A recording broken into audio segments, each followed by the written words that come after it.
Daily Manna from the Torah by Dr. Ketriel Blad.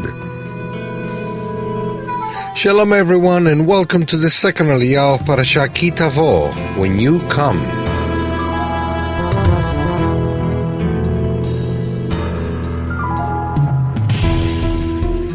This second Aliyah is found in the book of Deuteronomy chapter 26, verse 12 through verse 15. Today we'll be covering verses 12, first part, 13, second part, and verse 15. When you have finished setting aside 1/10 of all your produce, I have not turned aside from your commands, nor have I forgotten any of them. Look down from heaven, your holy dwelling place, and bless your people Israel and the land you have given us, as you promised on oath to our forefathers, a land flowing with milk and honey. What is the relationship between the tithe and the rest of the commandments? This text teaches us that there is a relationship between faithfulness in tithing and the rest of the commandments.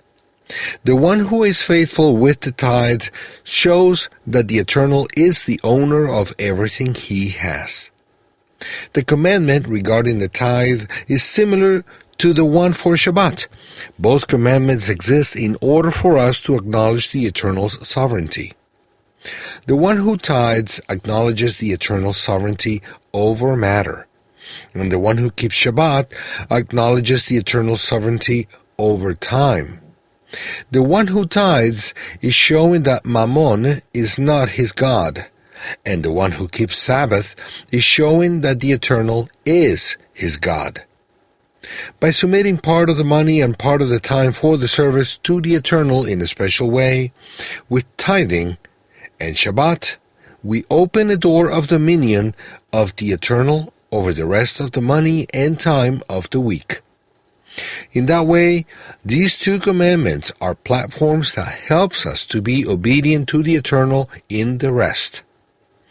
That's why the one who gives the tithe away and keeps Shabbat is also interested in fulfilling the rest of the commandments required from him.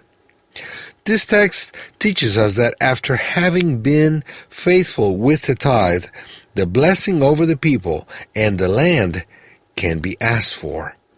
First, one gives the tithe and then the blessing comes, not the other way around.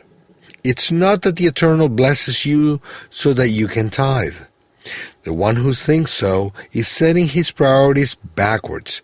First myself, then the Eternal. In that case, the Eternal cannot bless you, because you don't think you don't have enough to tithe and you are leaving it till the end in case you don't have enough. Then you would give.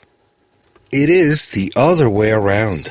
First you give the tithe so that the Eternal may bless what you have left, and then you'll have what you need. However, the commandment of Shabbat and tithe are not obligatory for non-Jews, but highly recommended. Through them, one shows his dedication to the Eternal and can live on a high spiritual level and experience the blessing that comes from that. Hashem blesses all those who keeps the Shabbat and gives the tithe. Shalom.